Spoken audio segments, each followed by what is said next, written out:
Hello everyone, and welcome to another episode of Erin's Book Club. I have another book review to do today, which is a little bit different than the normal book reviews I have to do. Sorry about that. For Christmas, I got a gift from a very dear friend of mine because she kept telling me about this book that she was raving about. She thought that I would like, and I never got around to picking it up, so she gave it to me for Christmas. And that alone is a real treasure because I miss having somebody to talk books about. It's something that I think all of us book lovers love, is to have somebody to gossip with books about. So this was really cool because I could text her halfway through and like rage at her about certain characters, and it's very cool. Plus, it came with this little note, this little Christmas note that I used as my bookmark, and it's going to stay in this book forever, for as long as I keep it. And she inscribed the book for me too, which again makes it just that much more special. So the book I have to review today is The Scorpio Races by Maggie Stiefvater. I hope I said that right. It's an author I've never heard of, and it's a book I've never heard of. But oh my God, what a book! First of all, look at the cover. Gorgeous, just gorgeous, and the whole concept is absolutely phenomenal. And before I go any further, I'm going to say that this will not be spoiler free because I want to discuss all of the book. So if you haven't read The Scorpio Races, read it and come on back and let's talk about it, because I think this is going to be one of my favorite for the year. It's basically about kelpies. I don't know if you guys know of kelpies, but they're fairy horses that live in the water and kind of drag you into the sea, and they tend to drown you that way. But the kelpie is kind of written differently in this book. Mainly they are water horses that they do eat flesh. In fact, when you keep them, you have to go to a butcher to feed them because they must eat flesh. They're very, very aggressive. They're like sharks, basically. And there is a bit of transformation around them. Like when they're near the water, they get more shark-like, more fish-like. And when they're outside of the water, they're more horse-like. And the whole concept of the book is that once a year, people lure these horses out of the water, try to train them, and then race them and try to win money. And the amount of money that you win is just absolutely will set you for life. And there's two main characters, and they're written so well. Even the one, like, the main character, the female's named Puck, and I don't really mesh with her as much as the male character named Sean.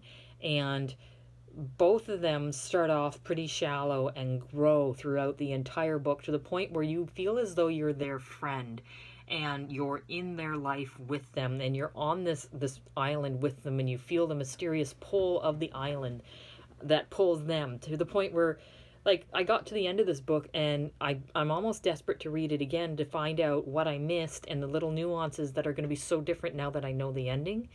And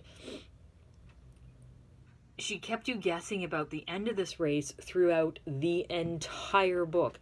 And not only did she keep you guessing, she gave the what you have to lose of each character so well that you actually are going for each character, and you don't want either character to lose because they're going through hell and they're trying to figure shit out, and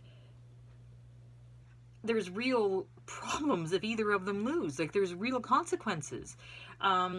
Each member or each main character that you have, you feel for. Even the one brother who straight up is wanting to abandon his family. Basically, that's what he wants to do. He's had enough. He's going to go off to the mainland and abandon his family to do his own thing. Which, I was raging about that too. And there is a part here where there's a storm that hits the island, and the Puck character is staying in a lean-to with her mare, which is a normal mare, a normal horse, and wanting to keep an eye on them. And one of these wild harpy horses or kelpie horses comes in and tests the lean-to, and then there's a scene where she writes this horse looking in through the lean-to and how it's a little bit horse but much more predator, and how you have to stay still so it doesn't see you. And then there's a heart-sickening moment where one of the barn cats comes calling to the main characters. wanting to know where the main character is, and that nearly gets her killed. And it still gives me shivers thinking about that part. And there was no blood, there was no gore. There's plenty of blood and gore for the rest of the book, but there's no blood, there's no gore. And that one unnerved me, freaked me out more than any of the, like, there was a dog that got mauled, there were people that got killed, there were horses that got killed. There was another really upsetting scene where a horse gets dragged underwater. There's a horse that gets its hamstrings cut. It's a bloody, horrible book that way. But that scene unnerved me more than anything else in the book. It was powerfully, perfectly written. Perfectly written.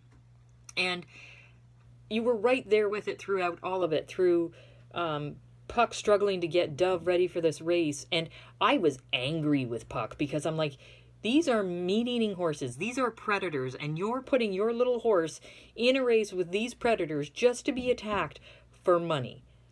And I was angry. And I wasn't seeing the other concept or the other point of view of, if she doesn't do this and she loses the house, she loses Dove. And whoever buys Dove, you don't know what's going to happen to her. There are so many nuances and so many concepts and so many right versus wrong and good versus evil in this book, that the only really truly evil character that I believe are in this book, actually I believe there are two. I believe that the horse farm owner and the horse farm owner's son are really very, very evil. Mostly the son, because he's gone mentally, but that's because the father has enjoyed pitting the two together and really driving him to it. There is absolutely no love shown to his son. There is just so much in this book. I enjoyed it so much, and I have so much more that I want to talk about it, but I still have to let it gel. Like, I finished it yesterday, and it's gelled all that time, and I'm still needing to let it gel because there's so much more that I still got to get into. Anyway, if any of you guys know of Maggie Stiefvater and know of any of her other books that are amazing that I should try, please let me know. This book, The Scorpio Races, especially for a standalone book, I haven't read a standalone book in forever, and this one did it for me. Even the end, which I don't 100% agree with. I don't 100% like the way the ending did. I think it should have been more of a heartbreak ending, one way or the other. I think that core should not have gotten the happy ending with the way that it was written, but I'm all for bad endings. I don't know why. But even that, I loved this book. It was so good. It was so good. You guys have to read this. The Scorpio Races by Maggie Stiefvater. And I will let you know when I have another book read. Thanks, guys.